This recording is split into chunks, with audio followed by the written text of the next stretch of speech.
I usually like to play a game to the point where I don't look like a complete idiot, but unfortunately for this game, I had to rush it. Not because I needed to rush out a video, I mean look at me, I didn't get a video out all year.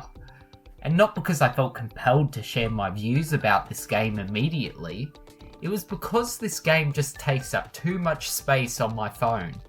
For a mobile game, it just continued to eat up space on my phone until I had no room for a single photo. I didn't even have any other games on my phone. That'd be the biggest issue with this game.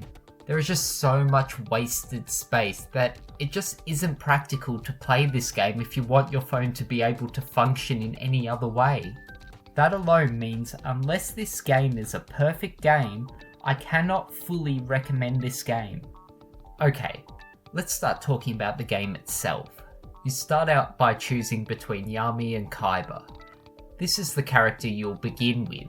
However, you'll unlock pretty much every other character in the entire franchise throughout the game. But let's face it, who would want to play as Yugi? Kaiba's where it's at. I dislike how you couldn't fast forward or skip the tutorial battle. I know how to play, so please don't explain everything. Thankfully, the tutorial was relatively quick, otherwise it would have been really annoying. Duel Links differs from other Yu-Gi-Oh games in that the deck size is much smaller, as is the field. This is to keep the games fast and hold the interest of players for longer. And whilst this works, I actually prefer the full deck size and the full field size, but that's just a personal preference.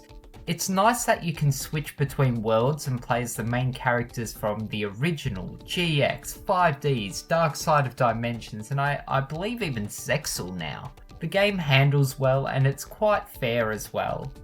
My tip is to go for a Buster Blader fusion deck, because this is easy to build up and it's quite OP towards the beginning of the game. As for the sounds of the game, I just muted that.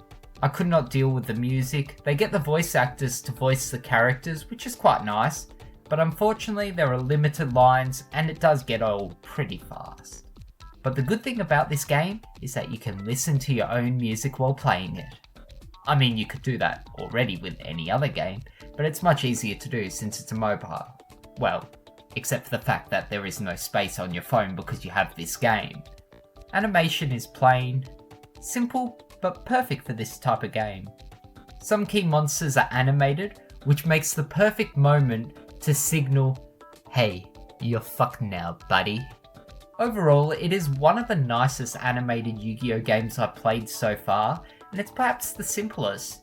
Take note, developers, sometimes simple is better. So what do I think? Yeah, it's pretty darn good. I'd love to recommend it, and I do for the most part. It is one of the best Yu-Gi-Oh games out there, and it's free, which makes it even better. There are in-game purchases, which does sort of detract from it all. However, I value storage space on my phone more than any game, which is why I can't fully back this game. It's a great game, and that's why I'm going to rate it an 8.5 out of 10. If it just wasn't for that storage issue, it would be a darn perfect game.